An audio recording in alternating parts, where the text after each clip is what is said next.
Hi guys, welcome back with me again in this channel. On today's tutorial, I'm going to show you how you can add hyperlink to a Facebook post.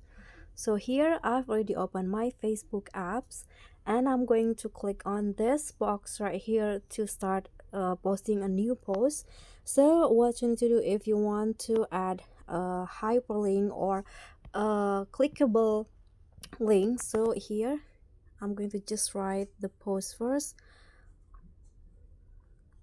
Watch this now, for example. So after that, you can just paste the link that you've copied before. So I've already copied this link. Just wait until it load like this, and the link will be shown in here. What is the link about? So after that, just click on next, and here you can choose to share it with your friends. So just click on share and just wait. So like this, when you click on this, it will automatically open the link that you uh write in the post. So that's all for me. Thank you so much for watching. Don't forget to like, comment, and subscribe. Also click on the thanks. Bye.